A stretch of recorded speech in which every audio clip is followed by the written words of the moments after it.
All right, guys, we'll go ahead and get started here.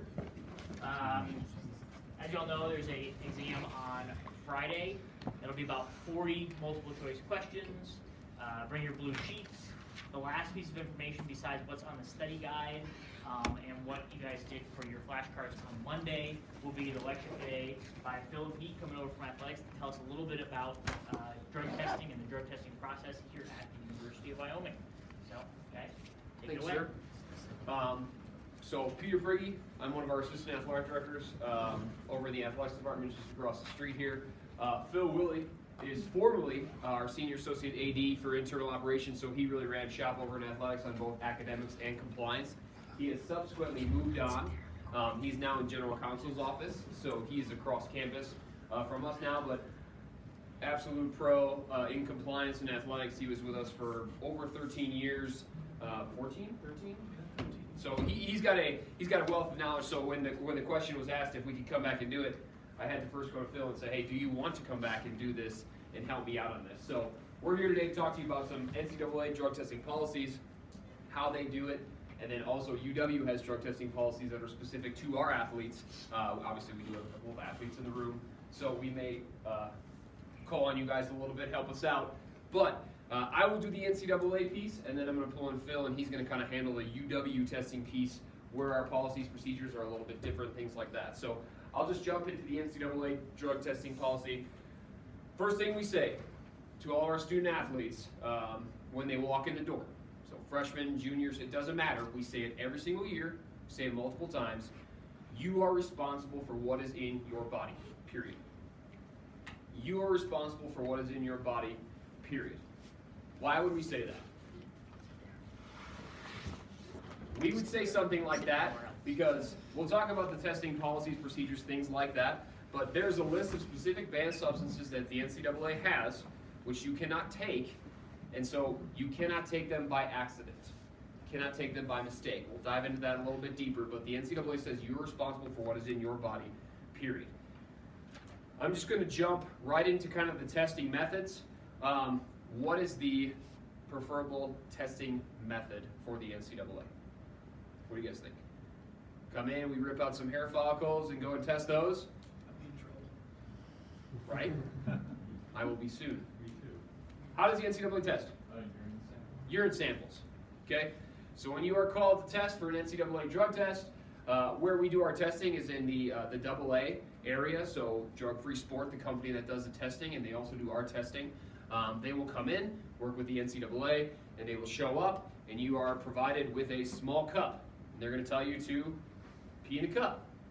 So we have, obviously, the way the testing works is our student athletes take that cup, regardless if you are gun shy or not, you are going to have somebody standing. So let's say that you are facing the other way, or I'm facing this way and I'm peeing, you're standing right there.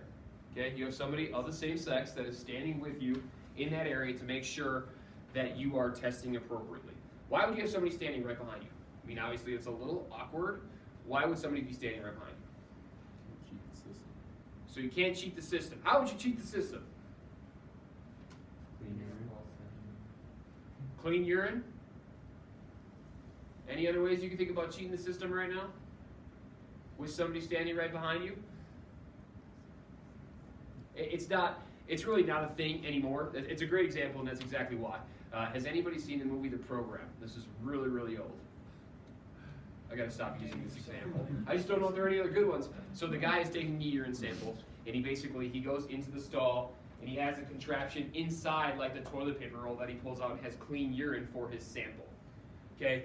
The days of that are really gone. I mean, I haven't heard any instances, things like that have occurred probably in the last 10 years from an NCAA standpoint that were said, this athlete tried to tamper or basically buck the system, if it would be.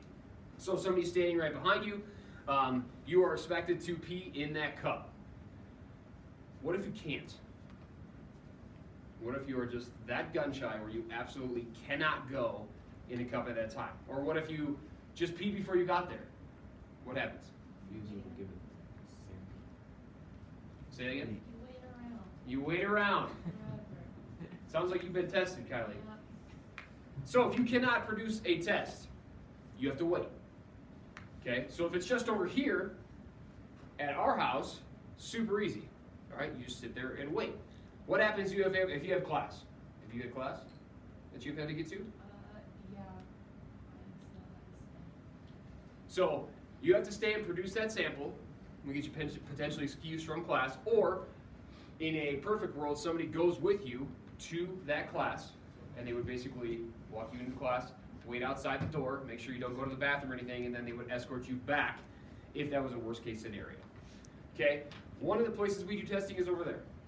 We also do testing, or the NCAA, I shouldn't say we, because I don't work for the NCAA. The other place the NCAA does drug testing is at championship locations.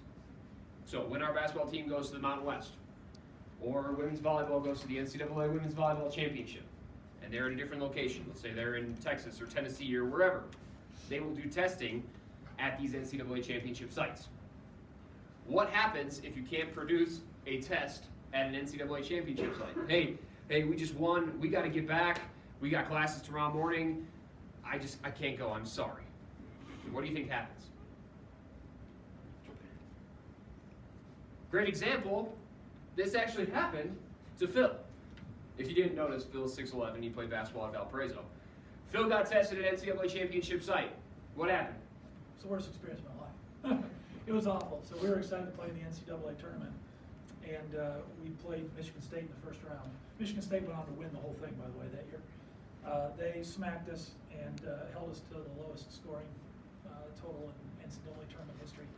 Our record actually got beat the very next day by Wisconsin. We scored like 38. Wisconsin scored like 36 the next day.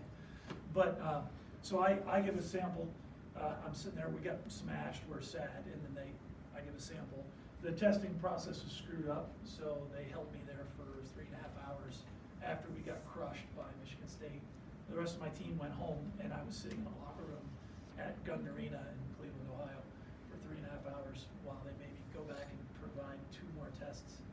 So after you go, it's pretty hard to go again on command, by the way, and so they just pumped me full of water. And then, so I went again, and then of course my sample was too diluted. So that did me no good either. So then I had to stay even longer. So that was the worst experience ever. I passed though. I was clean. So you have to wait. Just for the record. So we test you here, you need to wait. If they test you on the road, you have to find alternative means of transportation. Obviously, they pay for it and they make sure that you get home, but Phil was not traveling back with his team. 2 types of drugs that the NCAA is testing for. What are those 2? Guys, what's the obvious? What's the first one? Performance enhancing drugs. Okay? Things like your anabolic steroids, if you're shooting something up, in that realm. What's the other drug the NCAA, or other drugs the NCAA are testing for? Masking agents, that would kind of fall under the PED testing, more so. What's that? Illegal drugs? Yeah, street drugs, basically. So marijuana, cocaine, methamphetamines, things like that. Those are the 2 drugs that they're testing for. Jumping into kind of the penalties, so although we really don't see this a ton anymore, there are still performance-enhancing drugs. So this would have been a lot more probably popular to test for performance-enhancing drugs back in the 90s when steroids and things really took off. Okay? If you test positive for performance-enhancing drug, so some type of steroid or something like that, first positive test, you are suspended for 365 days from the date of your test, and you lose a season of competition overnight. So if you have a freshman, they walk in, and let's say that it's October 2nd, and they test positive for a steroid. Overnight, they become a sophomore, eligibility-wise, and they will not step foot in a competition until next year, October 2nd. Okay, so 1 year, it's 365-day suspension, you automatically lose a season of competition overnight. What happens if you test positive a second time? Done. You're right. Completely done. You are done. All sports, all eligibility, NCAA. Well, what if so you tested positive here at Wyoming. Can you transfer to Colorado and be an athlete down at CU? No. Okay? You cannot transfer and avoid drug testing penalties in any way, shape, or form. So, first positive test, suspension, lose the season. Second, you are done entirely. Great example of this. Who knows who Will Greer is? former Heisman Trophy candidate, I think he was like a runner-up or second runner-up, starting at Florida. Okay, when he was at Florida, what happened? Who knows the story? We talked about it briefly. Tested positive. Tested positive. What did he say when he tested positive? Well, I didn't know. I had no idea what you're talking about. How did I test positive? That's not a thing. What was the first thing that I said when we started this? You are responsible for what is in your body. So he showed up, positive on a test. He goes, well, I never took this like willingly. Like I wouldn't do this to break the rules. NCAA said, don't care. It was in your body. He was purchasing an over-the-counter supplement from his local GNC, and he was taking it. Didn't tell anybody about it. Okay, he thought he was taking something that was clean, and I looked at all the ingredients, and nothing was on the NCAA. Guys, a lot of the stuff that you buy at like GNC and stores like that don't always have everything that you're going to pop positive on a potential test for listed on the active ingredients or what's inside of it. So Will Greer tests positive, sits out 365 days, automatically becomes a sophomore overnight. Obviously, the way the rest of the story goes, he transfers, goes to West Virginia, and plays, becomes a Heisman, and I think now he's in the NFL somewhere. But great example of going back to my first idea, saying this was a performance-enhancing drug that he tested positive for that he had no idea was in his system. Okay, you're responsible for what is in your body. Moving on to street drugs.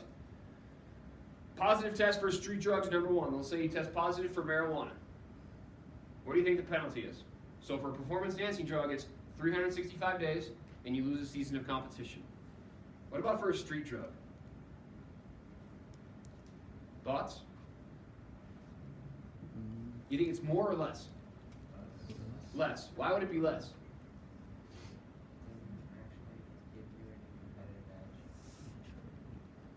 It's an interesting answer. I mean, it could, maybe if you're smoking marijuana, yeah, but what if you're like doing cocaine? And that like totally jacked you up? Maybe competitive edge? Generally speaking, in the marijuana realm, what is legal just south of us? Marijuana, right? Okay? There are becoming more and more states that are making this legal, so the NCAA has basically lessened the penalties for those drugs. Okay? First time, if you get busted, street drugs in your system, you are withheld from 50% of competitions in your sport in which the athlete participates in. For some sports, obviously, men's basketball has like roughly 30 games per year. Football has 12. You test positive, if you're a football player, you sit out for 6 games, 15 respectively. So obviously, different time frames, different athletes, different sports. Okay? What happens if you test positive again for street drugs? Sorry, to go back to that first one, does the coach or the player get to choose which games of that 50%? Or No. is it just, they just say you're out for the remaining half? Correct. Okay. Depending on the time frame of the testing, 50% of your competitions, it all sets up based on when your positive test comes in.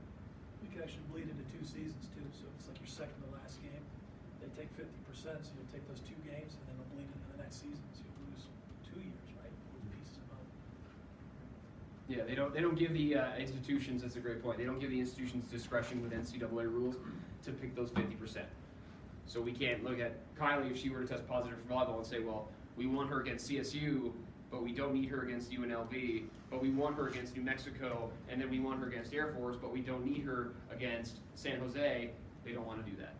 Football players, SEC, they would really kind of pick out their contests, things like that, so it's straight 50%. Second penalty, lose 1 year of eligibility, and you're withheld from participation for 365 days.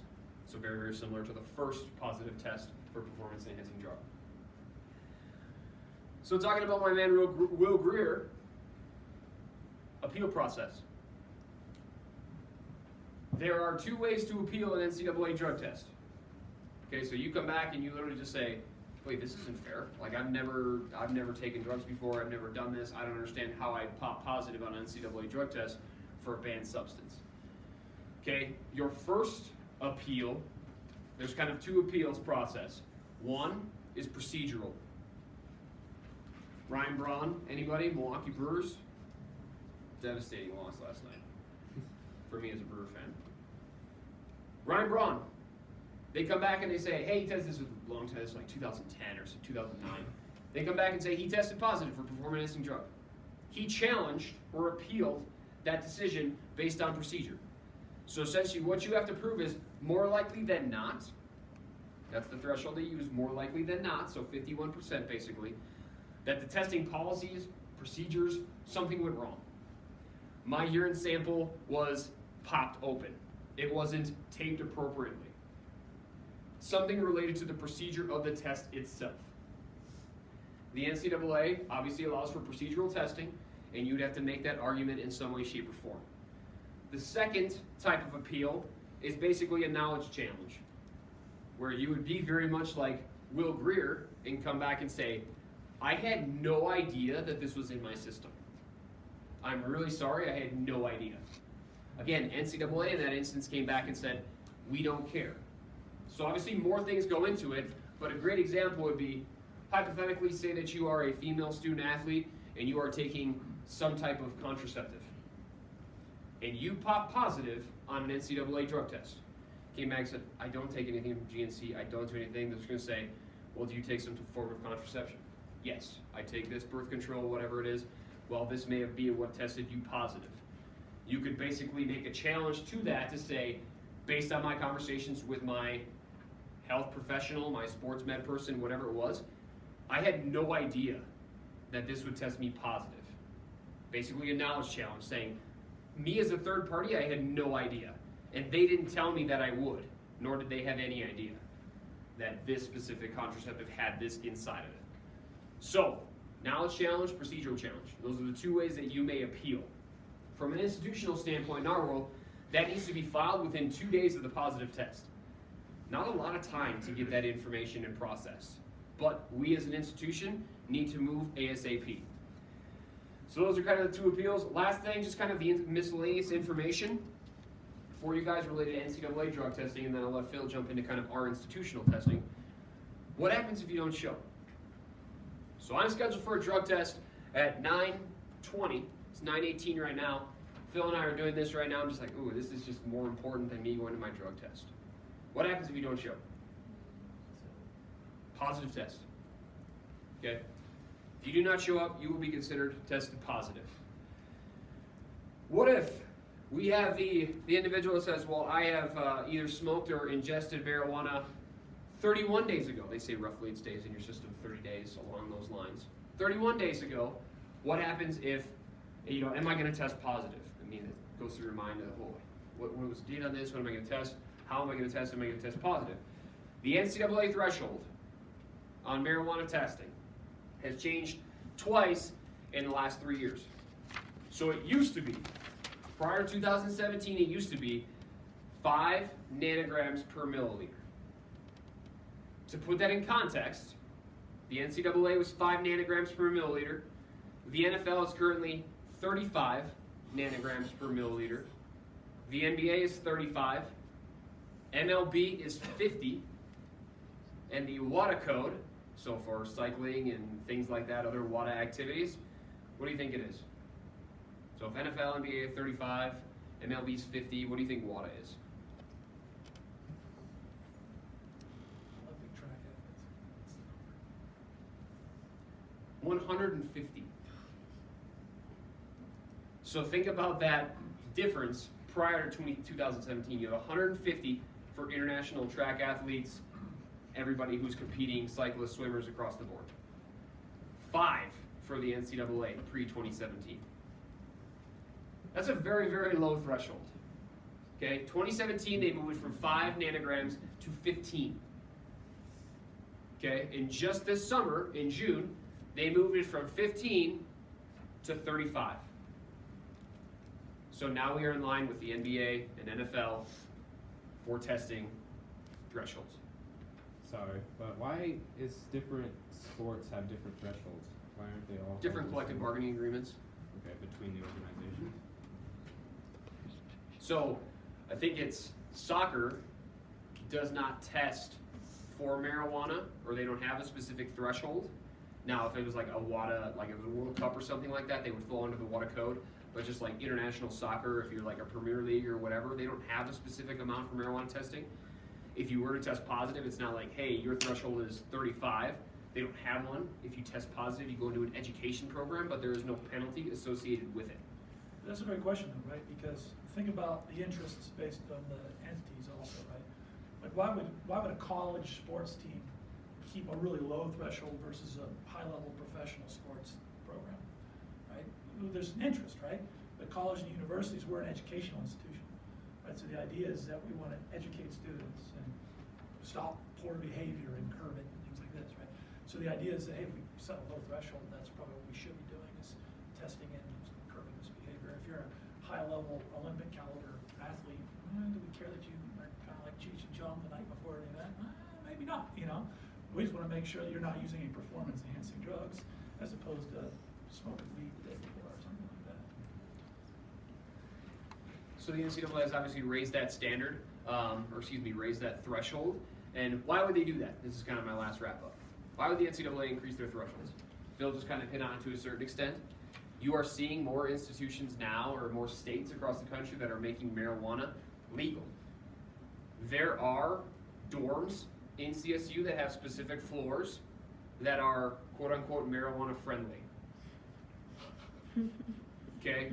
5 nanograms, think about this in 2017, 5 nanograms. What happened if, let's say, Phil was smoking and I was his roommate and I'm an athlete and I'm just in the room, I'm not even smoking. Could I test positive? Absolutely. Okay? Secondhand positive tests, NCAA took that stuff into consideration, things like that, so that's why that standard has been raised. So that kind of sums it up from an NCAA standpoint. I mean, there are multiple examples and things like that that we go through, but what I'm going to have Phil do now is Phil's going to jump into the UW. So we test from an NCAA standpoint, but we also test from a UW standpoint as well. So I'm going to open up with a quick question for you guys. So the NCAA does drug testing now. Why would Wyoming do our own drug testing if the NCAA is already doing it? What do you guys think? Keep a tighter grip on it. Tighter grip, maybe. Okay, I like that. You think maybe athletics is like hiding in dark corners, ready to get the athletes? What do you think? We want to catch them. We want to get them. Yes. Has anybody, before you take a test, had one of like your roommates like quiz you? No. We need to work on your study skills. But some people have said yes, right? Think about that in the framework of this. Just like keeping track of your athletes. Yes. Yes. Yeah, you nailed it, right? The biggest piece for us is that the NCAA penalties, okay, let's do a little Peter review. If I test positive for marijuana, right, in an NCAA test, how long am I going to sit out? Half a season, right? Now you can't compete. What if you're my starting point guard, right? That's a problem, right? That's a problem. So athletics isn't motivated to catch people, right?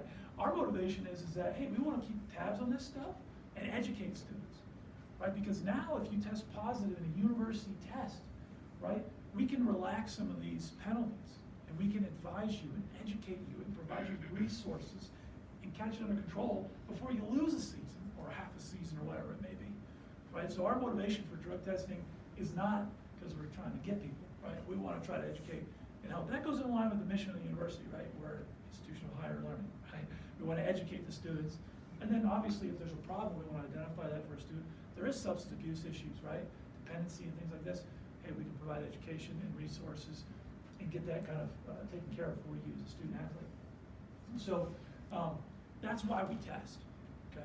There's a couple different ways that we can test, all right? So when do we test or how do we do it? 2 ways, right? We've got the most simple way, and that's random testing. We partner with Drugs Free Sport, which is the same company that does NCAA drug testing. I think they partner with the NBA, NHL, several professional leagues, okay? We take W numbers for all our student athletes at the beginning of the year. We compile them into this massive list. Doesn't have the student's name, it's just a list of W's, right? Testing agency says, hey, we'd like to test, okay? We send a bunch of random W numbers, they select that on their own, and then they come back and they call those students in for testing, okay? So again, totally random, totally random. What do you think? Can I get pulled for multiple randoms? Yeah, totally random, right? So I've had students that made it through their entire career and never get tested. Good for them. Well, maybe. Right?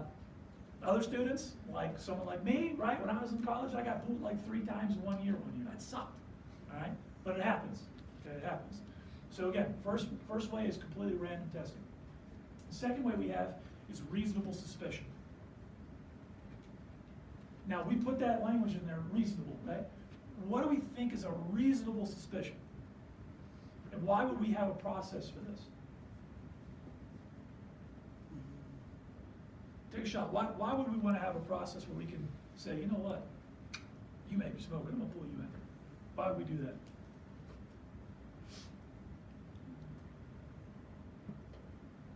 Well, for the obvious reason that the random testing may not pull that person, right? And we want to have some sort of layer in place where if we think something's going on, that we can at least test and find out what's going on. But on the other side, that kind of sucks, right? If you're a student, we're student athletes, a couple student athletes, right? If I'm a student athlete, how do you feel if coach is like, you know what? You may be smoking. I'm gonna pull you in tomorrow, let's drug test you. How would you feel about that? Yeah, it kind of sucks, right? What do you think? Do you think we should have some rights? Okay, that's why we have this reasonable suspicion process, right? We don't give the coach the ability to pull somebody and say, you know what? You smell like weed. Come on in, let's test you tomorrow. Instead, we have this process where we actually have to go in, and there's a group of 5 people within our athletics department that make this determination together.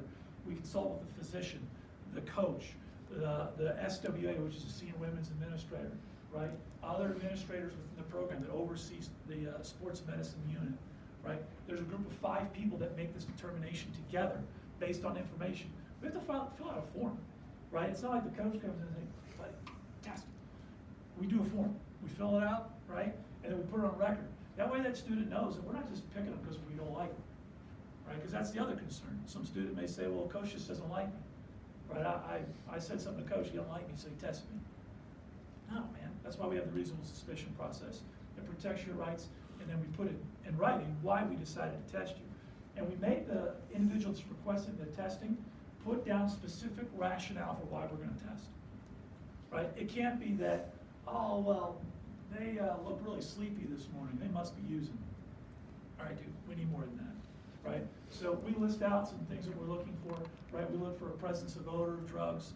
We look for irrational behavior. We look for common signs of drug use, that come with the physical elements of that. Right? So those are the kind of things we look for. We have the person that fills out the form put all that information in there, and then the committee makes a determination if they think it rises to a level that we're actually suspicious. Right? That group of 5 people could go, this ain't enough. Sorry, we're not testing that student. Or they could say, oh yeah, this does sound like it's a problem. Let's go ahead and test this student. Okay? I worked in athletics at Wyoming for 13 years. And I can honestly tell you that we used that process one time. Okay, we don't like to use it, right? Number one, because no one wants to pull out an athlete and say that to them, right? And number 2 is it just doesn't come up very often. Yes? How long does that all take with the paperwork and getting the committee together and everything like that? It's fast. In athletics, it's fast. Yeah. And honestly, it's really because most of the people that are involved are people that are on campus and within the athletics department. We don't consult with anybody outside of our own bubble. So it is fast. So we can fast track that form through. But honestly, you use it one time.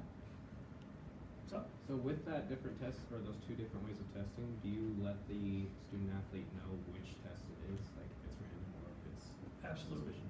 Yeah, absolutely. Absolutely. That's key for protecting their right is we're gonna tell them, hey, look, you got pulled in a random test. We're gonna tell them, hey, look, coach suspects something or a trainer does or something like that. So absolutely. But we're always completely upfront with the student athlete and explain the process and why. Can the student athlete appeal that or no? There's no appeal process built into that. Okay. So there's not. Okay. There's not. So if the committee decides that, hey, we're gonna test you, then they'll test you. And yeah, you don't have an opportunity to appeal that. Yeah. And so, for the record, when we developed this policy, it was something I developed in like 2006 when I first got here. We stole that policy from a couple SEC schools. So this is the exact policy like Kentucky was using, for example, and that was some of the pieces that we used. We've looked at it subsequently against other institutions' policies. It's pretty common to have it built out this way. There are some institutions that do appeals and things like that for it, but quite frankly, we don't have them. you should This talk to reminds, Zach. this reminds me of what we have to do as instructors. We have to submit the early grades for all of our students. We get constant email messages, and the purpose of that is if there's a student who may have not done great on the first assignment or first homework or whatever it is, that way we can get some sort of educational intervention. Somebody from maybe the ACES department or somebody can come in and say, okay, are you studying? What can we do to improve your grade in this class? And the overall purpose of that is to get as many students to learn the content as possible so that they get a good education. And I'm guessing from your standpoint, the purpose of doing any of these is to, if you suspect somebody, let's do the testing here first so we can get you into an education or treatment program before you end up losing your scholarship because you were a scholarship player with one of our teams. You're throwing me softballs. I love this. I love this. Because that's my great lead-in, right? So penalties, right? So if we have a positive drug test, right, what happens in the university structure versus the NCAA? We separate out our levels of penalties, right? It's on all of our student athlete code of conduct. We provide the student athletes with a copy of the code of conduct that's available online. We give them the link and things handy so they can see that information. But we have different levels of violations, okay? We, like the NCAA, have maybe relaxed our approach a little bit to marijuana, frankly. Why do you think Wyoming in particular would do that? Because we're so close to the border. Yes, right? We're so close to Colorado where it's completely legal, right? So we have this issue now where students can go and drive an hour away and get their hands on marijuana. And so we've seen maybe a little bit of an uptick on positive drug tests for marijuana. Previous to just 2 years ago, if you tested positive for marijuana, we hit you with a high, which is just the same thing as testing positive for methamphetamine. It's probably not the same thing. So what we do is we kind of relax the penalty structure a little bit. A positive drug test for marijuana, okay, the first time results in an aware visit, which is like counseling. Right? We have you go through some counseling. We also give you some community service hours. Right? But we don't come up with any more teeth than that for the first one. The idea is that we want to educate you, right? We want to provide you resources to give you an opportunity to get out of this potential issue. Right? That's just for marijuana. If we test positive for cocaine or something like that, that's the level 2 violation. That gets more stringent. Now all of a sudden, we reduce your scholarship, your athletic scholarship by 2%. We sit you out of contests. We make you do mandated counseling on top of the AWARE program and some other pieces like that. So that first time we have an issue with the code of conduct with marijuana, the approach is educational, right? And what we do is we bring the student in, we meet with them, walk them through, hey, this is why we had the positive drug test. So going back to the testing procedure, after the random test is done, Drug Free Sport sends the Deputy Director of Athletics, that's Matt Wisnat and our staff, sends a report of all the drug tests. It includes the W number, right, which we go back and search for the name that's associated with the W number, and then the test results. It actually tells you the parts per liter or whatever it is. They give you the nanogram so you can see how positive the test really was. Okay, that is an important thing because we do look at that kind of thing because we do have students that come in and say, hey, maybe it was a contact high. I was just around somebody. Well, yeah, man, but you pull a 100 on here, right? That looks like you were smoking last night, dude, right? Versus, hey, I pulled right on the line, right? And when it was 5, we saw some of those.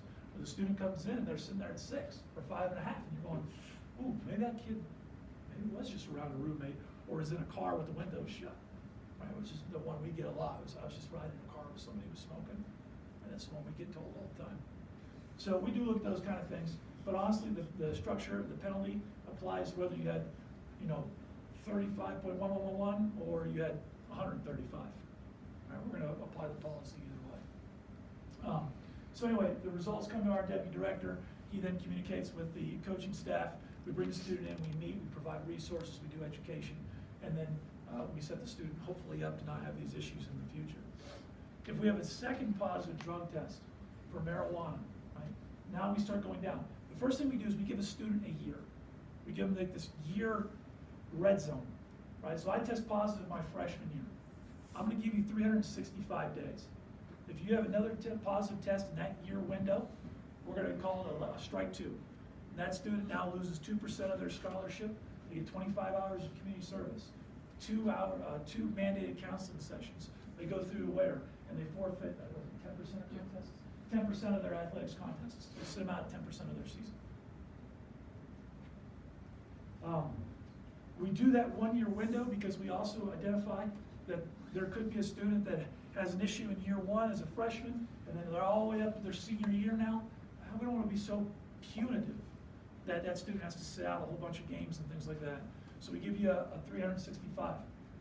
After that 365-day window is up, then we wipe your slate clean, you start all over on our conduct policy. Okay, so that student could have one in freshman year, one in senior year, and it's treated like a level 1 both times. Okay? Yes, sir. Is the coaches of these programs able to take action too, or is it strictly to your guys' punishment? You don't be softballs too. I like this. I like this. Yeah. We built into the policy that every coach has the ability to put on additional penalties and additional structural pieces on top of what we do. We're the bottom basement, right? We're the bare minimum. This is our penalty structure. Coach can do what he wants on top or she wants on top. Right? So we do have coaches that'll say, okay, well, I'm going to sit the student out of a couple contests just because I want to. I think it's a smart message to send to the rest of the team. So we see that. We see the old, we'll make you run a whole bunch. Probably not as effective in track and field maybe as it is in swimming or something. I don't know. You just probably really fit to. But those are the types of things that come up. Right? So we'll see coaches that'll put additional penalties on top of that stuff. Absolutely. Yes? Like a threshold for that, like, so they're not like completely, what if they don't like this coach is not perfect, so like. Sure. Sometimes they suck. Yeah, yes. We, basically what we do is, as administrators, we have policy and procedure in place that has to protect the student athlete for well-being and things like this. We do give coaches autonomy, right, to run their program as they see fit. So we don't go, we're not as so prescriptive as to say, coach, you can run a mile, but not 2. You know, we don't get that prescriptive. However, if there is an issue, or a student raises a flag to us, so maybe the student comes in and says, hey, I had this issue and coach ran me till I puked, and I think it's a problem, then we do investigate that, and there is protections for student-athlete well-being that we have internally. Not only do we do those, we also have like anonymous surveys and a couple things like that, where students get the opportunity to provide us feedback, so those are things that we look at. So we do have protection pieces in place, but no, we're not so prescriptive as to what the coach can do.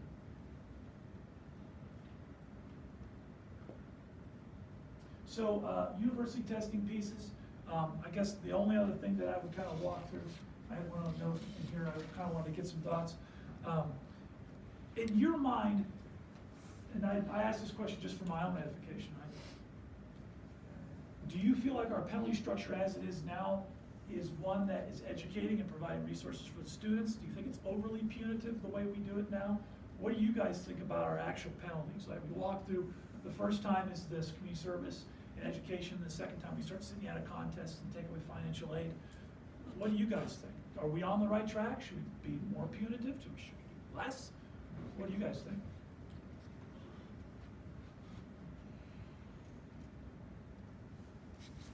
No, there's got to be a student athlete who's going to say, hey. More, You think we need to do more? yeah.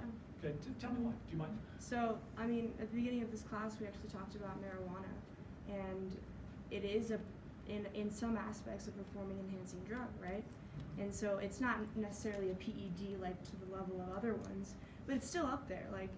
And so I think because we are so close to the border and so easily accessible, I think that the penalties need to be more because we hold a standard here at the university to not lower the integrity of our sport and the university. Okay. So that's why I think it should be more. Okay. Anybody else? Anybody want to argue the other side?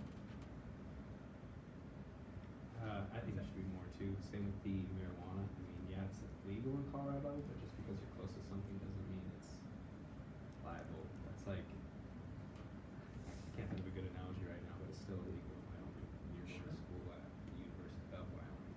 Sure. Yeah. You guys are good. It's funny because, you know, we have the SAC, and student athletes will know that's a student athlete advisory committee, right? That's the group of student athletes that are sort of the voice from the student athlete as a collective to the administration. And we met with the SAC, and we met with student leaders, And student athletes overwhelmingly said the exact same thing. Right? We think there should be higher, more stringent penalties for positive drug tests. And it's funny. So I'll argue the other side of that. Because from research standpoint, people have made the case that drugs like marijuana are beneficial for athletes, not because they're performance enhancing, but because of their anti-anxiety and recovery effects. So here's a rationale to say, well, a person who's using a drug that is legal in some places, which you would compare to alcohol in Colorado, maybe that shouldn't have such a big penalty, even though our state classifies it as being illegal. This is an athlete who's not using it to get an edge, but maybe because they might have some medical condition that they are self-medicating. the NFL's had the same issue. Concussion, right? You got it. Concussion's the biggest issue. And there's all this information now that shows that maybe marijuana is actually helpful for people that are suffering from post-concussion syndromes and issues like that are associated with head injury. So the NFL recently has been kind of grappling with this piece as well. Yes? Do you think in like a few years, if like it becomes legal in more states, that they just like completely stop testing for it? It's very possible. I know Colorado State dumped all their testing. So Colorado State doesn't do any testing, which to me is crazy, right? Because I would want to protect ourselves anyway, right? I know it's legal, but I'd still want to say, yeah, but this kid's using, I don't want him to test positive for NCAA test, you know. But Colorado State's dumped the testing because it's legal there. So I think as it continues to grow nationally, if it continues to become legal, ultimately, I think if the feds drop their regulations and say it's legal, then I think you'll see the NCAA stop testing for it. There'll be too much pressure not to. Do you not test for alcohol? No, so our university drug-free sport testing does not test for alcohol. The NCAA tests, they do. They'll test for alcohol, they'll test for caffeine, right? You can have high levels of caffeine, so if you what's a new caffeine drink? Bang, right? I hammer a couple bangs right before a test. That may actually test you positive for caffeine. The threshold's high, but it's not so high that you can't hammer bang out a couple bangs. You can do a couple of those and sorry, it's bad. You can potentially test positive for caffeine on one of those tests also. So that's just something else we're looking for. So with the alcohol thing, if you guys don't test for it and the NCAA does, is there a different penalty for if you're underage and test for it? Yeah, so the way our student athlete code of conduct works, well, let me take a step back. The testing threshold is whether you're 21 or not. They don't care about age, right? So the testing for alcohol is if you have a certain threshold, it's a positive drug test for alcohol. And they don't care if you're of age or not. Our student athlete code of conduct has some pieces built in for alcohol as well. So even though we don't test for alcohol, if you receive a underage consumption ticket in the dormitories, you have beer in the dorms or something like that, we actually have that, it falls through our code of conduct. We treat it like a level 1, so we treat it like a positive marijuana drug test as well. Anything to add? No. Yeah. When it comes to testing for alcohol, is there like any metabolites that you test for alcohol, or is it generally just pH? I think it's just BAC. I can't speak to that specifically. I don't know.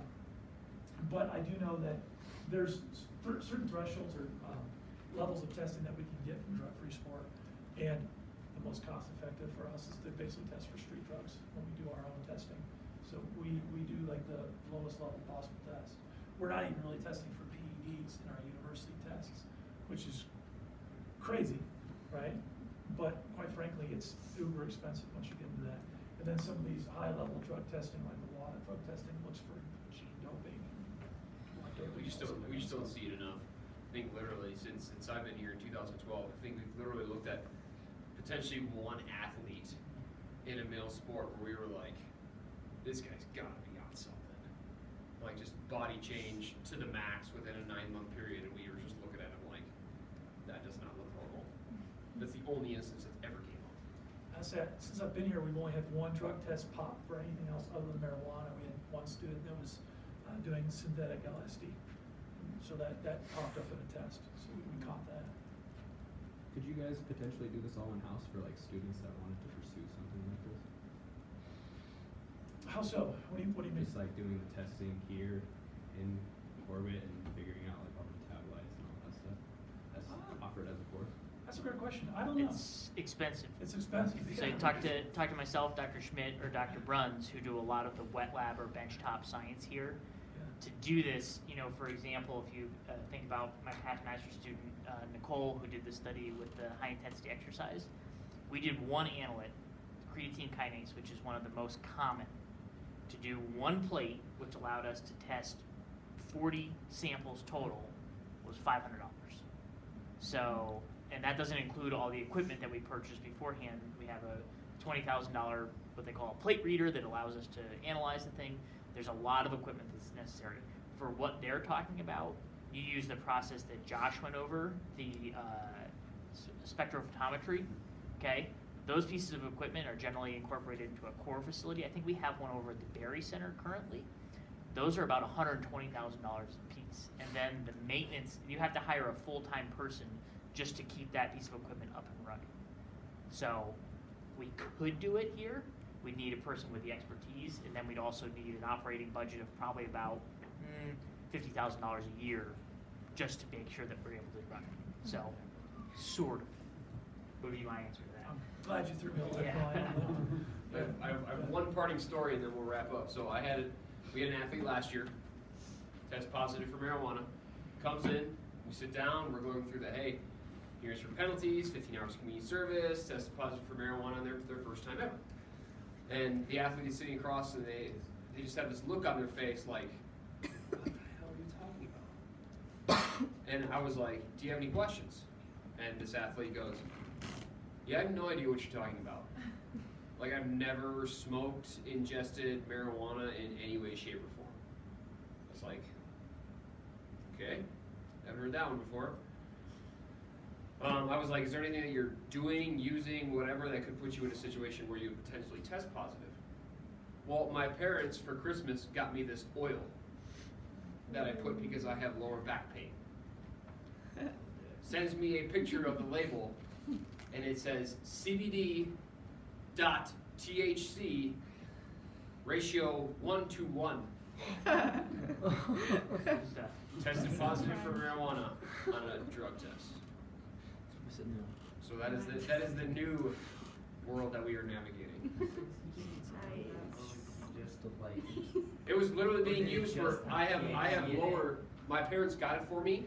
I put it on before I go to bed at night to help me relax and to help my lower back pain when I sleep. So good. Yeah, but he's applying it topically. Like he only is getting the CBD effects, so probably that he didn't know. Correct.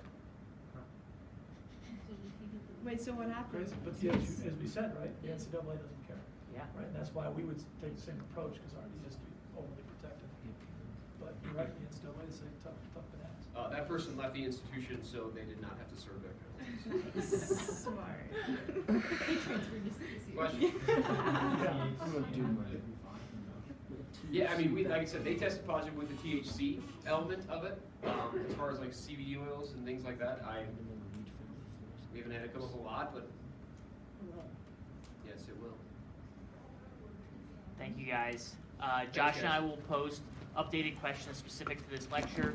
The video will be available, and then we'll see you on Friday for the test. Yay! What's that? Oh yeah. I was like, girl.